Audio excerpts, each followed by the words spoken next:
Emma, written by Jane Austen and read by staff from Birmingham Libraries. Volume 2, Chapter 17. When the ladies returned to the drawing-room after dinner, Emma found it hardly possible to prevent their making two distinct parties. With so much perseverance in judging and behaving ill did Mrs. Elton engross Jane Fairfax and slight herself. She and Mrs. Weston were obliged to be almost always either talking together or silent together. Mrs. Elton left them no choice. If Jane repressed her for a little time, she soon began again, and though much that passed between them was in half a whisper, especially on Mrs. Elton's side, there was no avoiding a knowledge of their principal subjects. The post office, catching cold, fetching letters, and friendship were long under discussion, and to them succeeded one which must be at least equally unpleasant to Jane. Inquiries whether she had yet heard of any situation likely to suit her, and professions of Mrs. Elton's meditated activity. "Here is April come," she said. "I get quite anxious about you. June will soon be here." "But I have never fixed on June, or any other month, merely looking forward to the summer in general." "But have you really heard of nothing?" "I have not even made an inquiry." "I do not wish to make any yet." "Oh, my dear, we cannot begin too early. You are not aware of the difficulty of procuring exactly the desirable thing." "I not aware," said Jane, shaking her head. "Dear Mrs. Elton, who can have thought of this as I have done? But you have not seen so much of the world as I have. You do not know how many candidates there always are for the first situations. I saw a vast deal of that in the neighbourhood round Maple Grove. A cousin of Mr. Suckling, Mrs. Bragg, had such an infinity of applications. Everybody was anxious to be in her family, for she moves in the first circle. Wax candles in the classroom. You may imagine how desirable. Of all houses in the kingdom, Mrs. Bragg's is the one I would most wish to see you in." "Colonel and Mrs. Campbell are to be in town again by midsummer," said Jane. "I must spend some time with them. I'm sure they will want it. Afterwards I may probably be glad to dispose of myself, but I would not wish you to take on the trouble of making any inquiries at present." "Trouble, eh? I know your scruples. You are afraid of giving me trouble. But I assure you, my dear Jane, the Campbells can hardly be more interested about you than I am. I shall write to Mrs. Partridge in a day or two, and shall give her a strict charge to be on the lookout for anything eligible." "Thank you, but I'd rather you did not mention the subject to her. Till the time draws nearer, I do not wish to be giving anybody trouble." "But, my dear child, the time is drawing near. Here is April, and June, or say even July, is very near, with such business to accomplish before us. Your inexperience really amuses me. A situation such as you deserve, and your friends would require for you, is no everyday occurrence, is not obtained at a moment's notice. Indeed, we must begin inquiring directly." "Excuse me, ma'am, but this is by no means my intention. I make no inquiry myself, and should be sorry to have any made by my friends. When I am quite determined as to the time, I am not at all afraid of being alone and unemployed. There are places in town, offices, where inquiry would soon produce something, offices for the sale, not quite of human flesh, but of human intellect." "Oh, my dear human flesh, you quite shock me. If you mean a fling at the slave trade, I assure you Mr. Suckling was always rather a friend to the abolition." "I was not thinking of the slave trade," replied Jane. "Governess trade, I assure you, was all that I had in view. Widely different, certainly, as to the guilt of those who carry it on, but as to the greater misery of the victims, I do not know where it lies.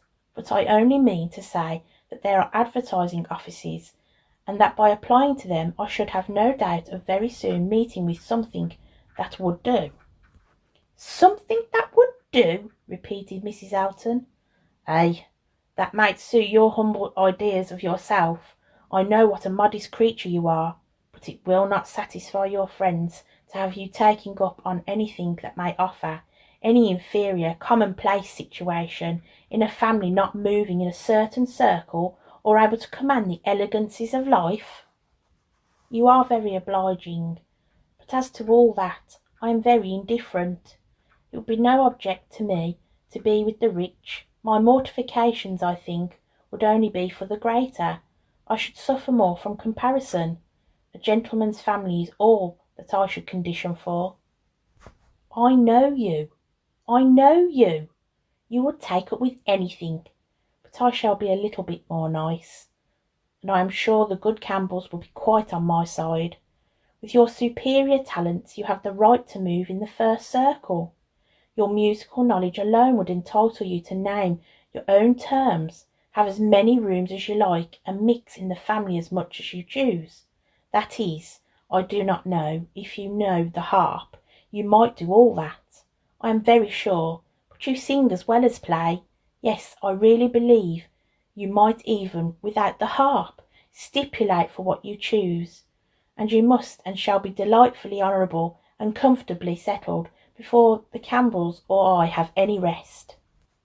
You may well class the delight, the honour, and the comfort of such a situation together, said Jane. They are pretty sure to be equal. However, I am very serious in not wishing anything to be attempted at present for me. I am exceedingly obliged to you, Mrs. Elton. I am obliged to any one who feels for me, but I am quite serious in wishing nothing to be done until the summer. For 2 or 3 months longer I shall remain where I am, and as I am. And I am quite serious too, I assure you, replied Mrs. Elton gaily, in resolving to be always on the watch, and imploring my friends to watch also, that nothing really unexceptionable may pass us. In this style she ran on, never thoroughly stopped by anything, until Mr. Woodhouse came into the room. Her vanity had then a change of object, and Emma heard her saying in the same half-whisper to Jane, "Here comes this dear old beau of mine, I protest. Only think of his gallantry in coming away before other men. What a dear creature he is! I assure you I like him excessively. I admire all that quaint, old-fashioned politeness. 'Tis more to my taste than modern ease. Modern ease often disgusts me. But this good old Mr. Woodhouse, I wish you had heard his gallant speeches to me at dinner. Oh, I assure you I began to think of Cara Sposo, would be absolutely jealous. I fancy I am rather a favourite. He took notice of my gown. How do you like it? Selina's choice, handsome, I think, but I do not know whether it is not over-trimmed. I have the greatest dislike to the idea of being over-trimmed. Quite a horror of finery. I must put on a few ornaments now, because it is expected of me. A bride, you know, must appear like a bride, but my natural taste is for all simplicity. A simple style of dress is so infinitely preferable to finery, but I am quite in the minority. I believe people seem to value simplicity of dress. Show and finery are everything. I have some notion of putting such a trimming as this to my white and silver poplin. Do you think it will look well? The whole party were but just reassembled in the drawing-room when Mr. Weston made his appearance among them.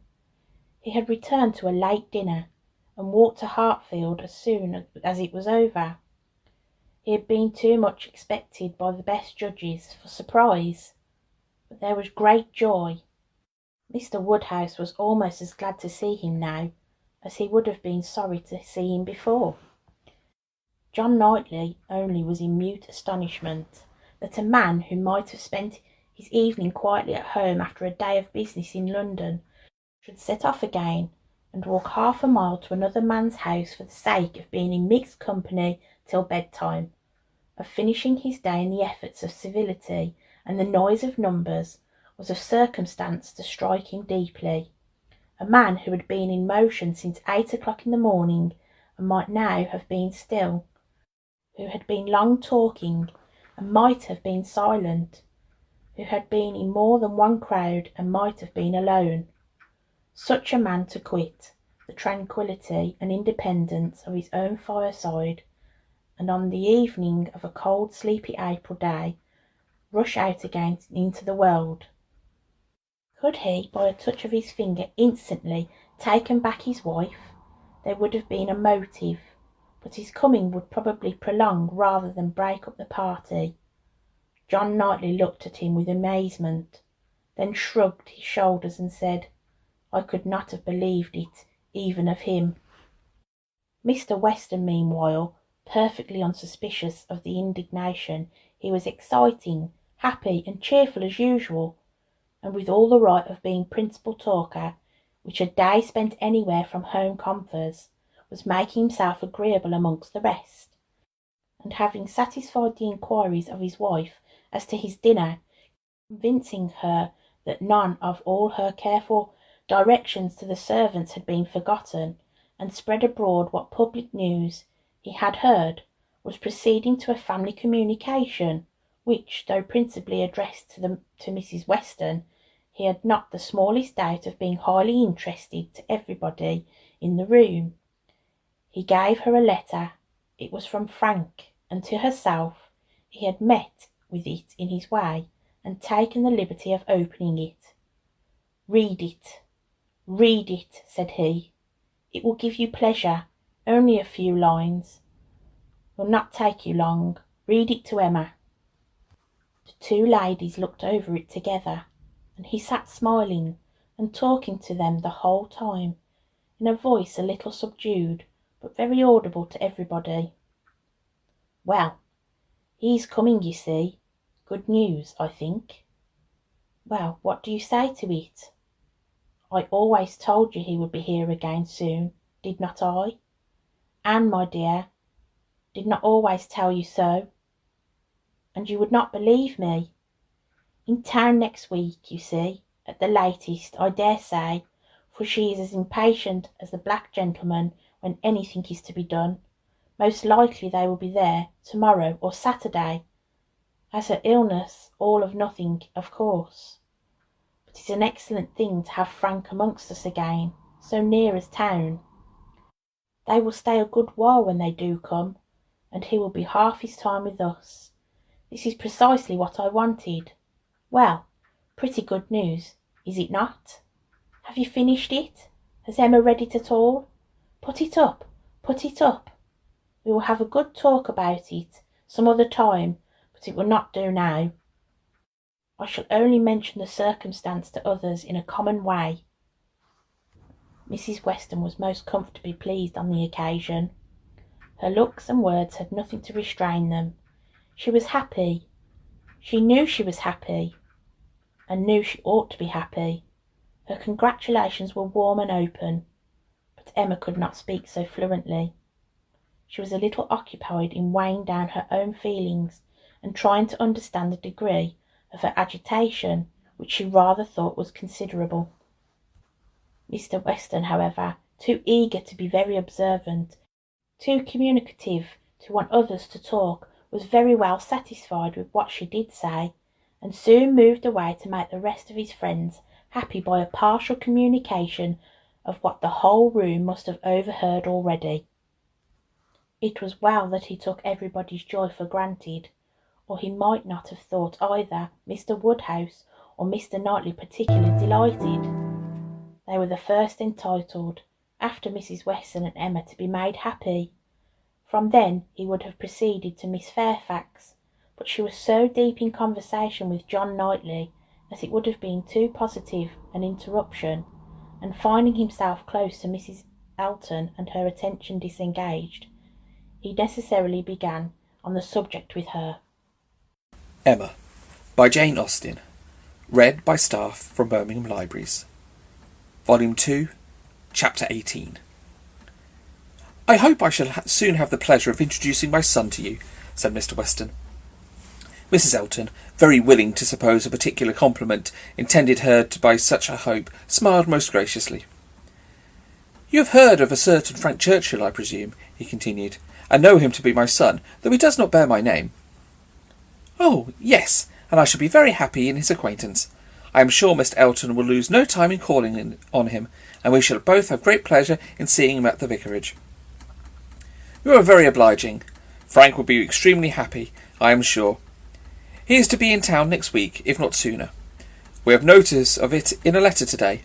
I met the letters on the way this morning, and seeing my son's hand, presumed to open it, though it was not directed to me. It was to Mrs. Weston. She is his principal correspondent, I assure you. I hardly ever get a letter." "And so you absolutely opened what was directed to her? Oh, Mr. Weston," laughing affectedly, "I must protest against that. A most dangerous precedent indeed. I beg you, will you not let your neighbours follow your example? Upon my word, if this is what I am to expect, we married women must begin to exert ourselves. Oh, Mr. Weston, I couldn't have believed it of you." "Ay, we men are sad fellows. You must take care of yourself, Mrs. Elton. This letter tells us. It is a short letter, written in a hurry, merely to give us notice. It tells us that they are all coming up to town directly, on Mrs. Churchill's account. She has not been well the whole winter, and thinks Enscombe is too cold for her. So they are all to move southward without loss of time." "Indeed. From Yorkshire, I think. Enscombe is in Yorkshire?" "Yes, they are all about 190 miles from London. A considerable journey." "Yes, upon my word, very considerable. 65 miles further than Maple Grove to London. But what is distance, Mr. Weston, to people of large fortune? You would be amazed to hear how my brother, Mr. Suckling, sometimes flies about. You would hardly believe me, but twice in 1 week he and Mr. Bragg went to London and back again with 4 horses. "The evil of the distance from Enscombe," said Mr. Weston, "is that Mrs. Churchill, as we understand, has not been able to leave the sofa for a week together. In Frank's last letter, she complained, he said, of being too weak to get into her conservatory without having both his arm and his uncle's. This, you know, speaks of a great degree of weakness. But now she is too impatient to be in town, that she means to sleep only 2 nights on the road. So Frank writes word. Certainly, delicate ladies have very extraordinary constitutions, Mrs. Elton. You must grant me that." "No, indeed, I shall grant you nothing. I always take the part of my own sex. I do indeed. I give you notice. You'll find me a formidable antagonist on that point. I always stand up for women, and I assure you, if I knew how Selina feels with respect to sleeping in an inn, you would not wonder at Mrs. Churchill's great, incredible exertions to avoid it. Selina says it's quite a horror to her, and I believe I have caught a little of her nicety. She always travels with her own sheets, an excellent precaution. Does Mrs. Churchill do the same?" "Depend upon it, Mrs. Churchill does everything that every other fine lady ever did. Mrs. Churchill will not be second to any lady in the land for—" Mrs. Elton eagerly interposed with, "Oh, Mr. Weston, do not mistake me. Selina is no fine lady, I assure you. Do not run away with such an idea." "Is not she? Then she is no rule for Mrs. Churchill, who is as thoroughly a fine lady as anybody ever behold." Mrs. Elton began to think she had been wrong in her disclaiming so warmly. It was by no means her object to have believed that her sister was not a fine lady. Perhaps there was want of spirit in the pretence of it, and she was considering in what way she had best retract when Mr. Weston went on. "Mrs. Churchill is not much in my own good graces, as you may suspect, but this is quite between ourselves. She is very fond of Frank, and therefore I will not speak ill of her. Besides, she is out of health now, but that indeed, by her own account, she has always been. I will not say so to everybody, Mrs. Elton, but I have not much faith in Mrs. Churchill's illness." "If she is really ill, why not go to Bath, Mr. Weston? To Bath or to Clifton?" "She has taken to her head that Enscombe is too cold for her. The fact is, I suppose, that she is tired of Enscombe. She has now been a longer time stationary there than she ever was before, and she begins to want change. It is a retired place, a fine place, but very retired." "Aye, like Maple Grove, I dare say. Nothing can stand more retired from the road than Maple Grove. Such an immense plantation around it. You seem shut out from everything, in the most complete retirement. And Mrs. Churchill's probably has no health or spirits like Selina to enjoy that sort of seclusion. Or perhaps she may not have resources enough in herself to be qualified for the country life. I always say a woman cannot have many resources, and I feel very thankful that I have so many myself as to be quite independent of society. Frank was here in February for a fortnight. So I remember to have heard. He will find an addition to the Society of Highbury when he comes again. That is, if I may presume to call myself an addition. But perhaps he may never have heard of there being such a creature in the world. This was too loud a call for a compliment to be passed by, and Mr. Weston, with very good grace, immediately exclaimed, "My dear madam, nobody but yourself can imagine such a thing possible. Not heard of you? I believe Mrs. Weston's letters lately have been full of very little else than Mrs. Elton." He had done his duty and returned to his son. "When Frank left us," he continued, "it was quite uncertain when we might see him again, which makes this day's news doubly welcome. It has been completely unexpected. That is, I had always had a strong persuasion that he would be here again soon. I was sure something favourable would turn up, but nobody believed me. He and Mrs. Weston were both dreadfully despondent. How could he contrive to come?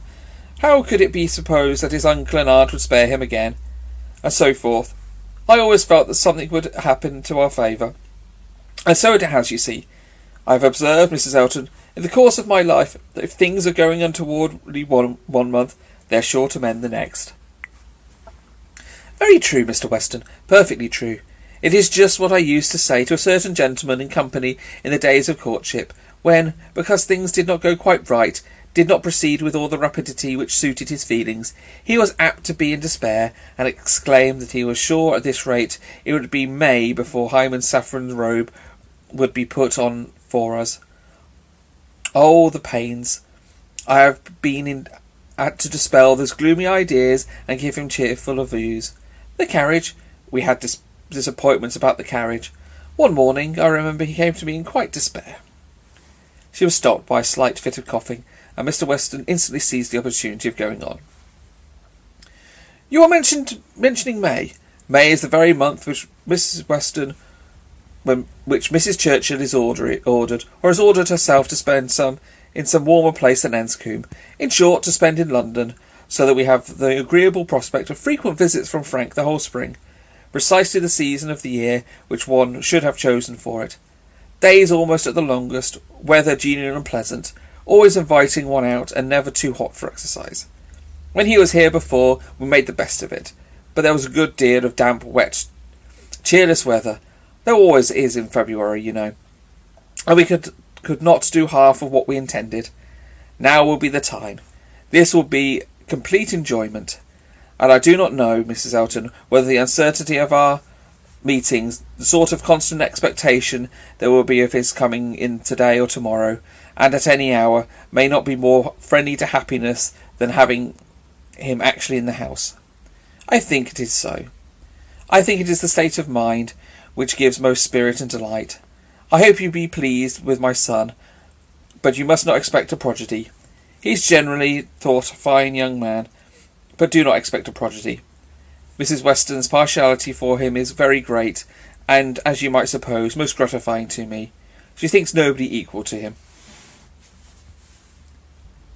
And I assure you, Mr. Weston, I have very little doubt that my opinion will be decidedly in his favour. I have heard so much in praise of Mr. Frank Churchill. At the same time, it is fair to observe that I am one of those who always judge for themselves, and are by no means implicitly guided by others. I give you notice that as I find your son, so I shall judge of him. I am no flatterer." Mr. Weston was musing. "I hope," he said presently, "I have not been severe upon poor Mrs. Churchill. If she is ill, I should be sorry to do her injustice, but there are some traits in her character which make it difficult for me to speak of her with the forbearance I could wish. You cannot be ignorant, Mrs. Elton, of my connection with the family, nor of the treatment I have met her with. And between ourselves, the whole blame of it is to be laid to her. She was the instigator. Frank's mother would never have been slighted as she was but for her. Mr. Churchill has pride, but his pride is nothing to his wife's. He is a quiet, indulgent, gentlemanly sort of pride that would harm nobody, and only make himself a little helpless and tiresome. But her pride is arrogance and insolence. And what inclines one less to bear? She has no fair pretence of family or blood. She was nobody when he married her, barely the daughter of a gentleman. But ever since her being turned into a Churchill, she has out-Churchilled them all in a high and mighty claims. But in herself I sure that she is an upstart. Only think. Well, that must be infinitely provoking. I have quite a horror of upstarts. Maple Grove has given me the thorough disgust of people of that sort, for there is a family in the neighbourhood who are such an annoyance to my brother and sister for the airs they give themselves. Your description of Mrs. Churchill made me think of them directly.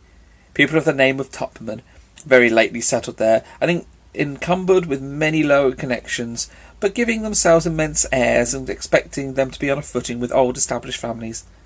A year and a half is the very utmost that they can have lived at West Hall, and how they have got their fortune nobody knows. They came from Birmingham, which is not a place to promise much, you know, Mr. Weston. One has not great hopes from Birmingham. I always say there is something direful in the sound, but nothing more positively known of the Tupmans, though in good many things I assure you are suspected, and yet by their manners they evidently think themselves equal even to my brother, Mr. Suckling, who happens to be one of their nearest neighbours. It is infinitely too bad. Mr. Suckling, who has been 11 years a resident of Maple Grove, and whose father had it before him, I believe, at least, I am almost sure that the old Mr. Suckling had completed the purchase before his death. They were interrupted. Tea was carried round, and Mr. Weston, having said all that he wanted, soon took the opportunity of walking away. After tea, Mr. and Mrs. Weston and Mr. Elton sat down with Mr. Woodhouse to cards. The remaining 5 were left on their own powers, and Emma doubted their getting on very well, for Mr. Knightley seemed little disposed for conversation. Mrs. Elton was wanting notice, which nobody had inclined to pay, and she was herself in a worry of spirits which would have made her prefer being silent. Mr. John Knightley proved more talkative than his brother. He was to leave them early the next day, and soon began with, "Well, Emma, I do not believe I've anything more to say about the boys, but you have your sister's letters, and everything is down in full length there, we may be sure. My charge would be much more concise than hers, and probably not much in the same spirit. All that I have recommend them being compromised in. Do not spoil them, and do not physic them." "I rather hope to satisfy you both," said Emma, "for I shall do all in my power to make them happy, which will be enough for Isabella, and happiness must preclude false indulgence and physique. And if you find them troublesome, you must send them home again." "That is very unlikely. You think so, do you not?" "I hope I am aware that they may be too noisy for your father, or even may be some encumbrance to you, if your visiting engagements continue to increase as much as they have done lately." "Increase?" "Certainly. You must be sensible that the last half-year has made a great difference in your way of life." "Difference? No, indeed I am not." "There can be no doubt of your being much more engaged with company than you used to be. Witness this very time. Here am I, come down for only one day, and you engaged with a dinner party. When did it happen before, or anything like it? Your neighbourhood is increasing, and you mix more with it. A little while ago, every letter to Isabella brought an account of fresh gaieties. Dinner at Mr. Cole's, or balls at the Crown. The difference which Randall's alone makes in your goings on is very great." "Yes," said his brother quickly, "it is Randall's that does it all." "Very well, and as Randall's, I suppose it is not likely to have less influence than heretofore. It strikes me the possible thing, Emma, that Henry and John may be sometimes in the way, and if they are, I beg you to send them home." "No," cried Mr. Knightley, "that need not be the consequences. Let them be sent to Donwell. I shall certainly be at leisure." "Upon my word," exclaimed Emma, "you amuse me. I should like to know how many of all my numerous engagements take place without your being of the party, and why I am to be supposed in danger of wanting leisure to attend to the little boys. These amazing engagements of mine, what have they been? Dining once with the Coles, and having a ball talked of, which never took place." "I can understand you," nodding at Mr. John Knightley. Your good fortune in meeting with so many of your friends at once here delights you too much to pass unnoticed. But you," turning to Mr. Knightley, "who know how very seldom I am ever 2 hours from Hartfield, why you should foresee such a serious dispensation for me, I cannot imagine. And as to my dear little boys, I must say that if Aunt Emma has no time for them, I do not think they would fare much better with Uncle Knightley, who is absent from home about 5 hours where she is absent 1, and who, when he is at home, is either reading to himself or settling his accounts." Mr. Knightley seemed to be trying not to smile, and succeeded without difficulty upon Mrs. Elton's beginning to talk to him.